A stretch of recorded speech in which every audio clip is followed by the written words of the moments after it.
Jamani, asanteni sana. Sisi ni wale ambao tunasafisha njia.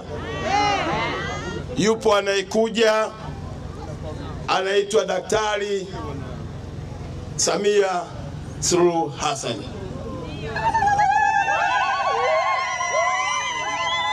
Niwaambie nisiwaambie?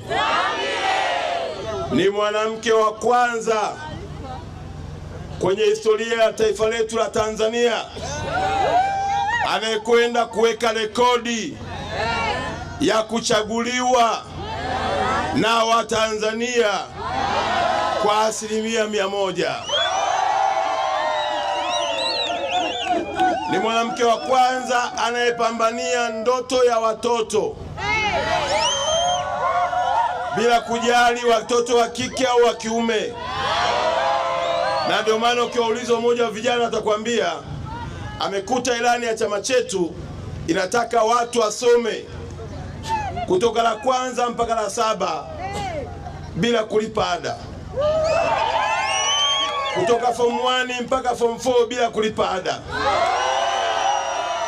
Lakini Daktari Samia huyu akaamua pia na form 5 na form 6 hakuna mtoto wa maskini kulipa ada.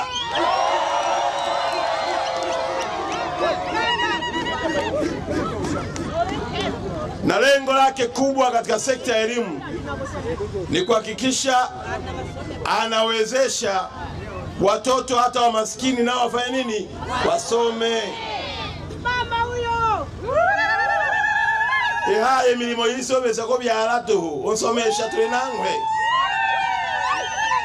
Sisi tuzae wa kusomesha nani? Daktari Samia Suluhu Hassan. Como chanta tu ya?